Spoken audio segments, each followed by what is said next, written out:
வருஷத்துல ஒரு நாள் மட்டுமே தரிசனம் கொடுக்கக்கூடிய ஒற்றை கல்லாலான ஒரு சிவபெருமானை தான் இப்போ நம்ம பார்க்க போயிட்டு இருக்கோம். இவரோட தரிசனம் மட்டும் உங்களுக்கு கிடைச்சிச்சு அப்படின்னா நீங்க வேண்டுனது வேண்டுனபடியே நடக்கும் அப்படிங்கிற மாதிரி சொல்றாங்க. அவ்வளவே இந்த ஊர் மக்கள் கூட இவரை தரிசனம் பண்ணா மட்டும்தான் அந்த வருஷத்துல அறுவடை நல்லா இருக்கும் அப்படிங்கிற மாதிரி சொல்றாங்க. இப்போ நான் வந்து பார்த்தீங்க அப்படின்னா ஈசன் இருக்க அந்த இதுக்கு மேலே தான் இருக்கிறேன். இந்த இடத்துல பார்த்தீங்கன்னா ஒரு சூலாயுதமும் ஒரு கோடாரியும் இருக்குது, 2 ஆயுதங்களும் இருக்குது. ஸோ இதுக்கு நேர் கீழே தான் வந்து அந்த ஈசன் வந்து இருக்கிறாரு. நினைக்கையில அப்படி கூஸ்பம்ப் ஆகுதுங்க. ஈசனோட கருணையே கருணை தான். ஆனால் என்னால் அவரை இந்த டைம் பார்க்க முடியல. ஆனால் கண்டிப்பாக இந்த சிவராத்திரிக்கு நான் பார்ப்பேன்னு நினைக்கிறேன்.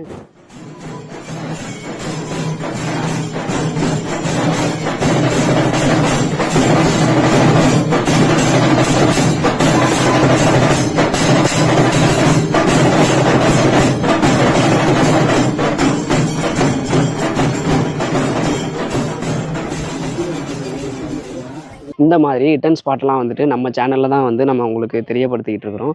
ஸோ இந்த மாதிரியான யூஸ்ஃபுல்லான இன்ஃபர்மேஷனு, கோயிலை பற்றின தகவல்கள்லாம் நீங்கள் தெரிஞ்சுக்கணும்னு நினச்சினா மறக்காம நம்ம சேனலை சப்ஸ்கிரைப் பண்ணி வச்சுக்கோங்க.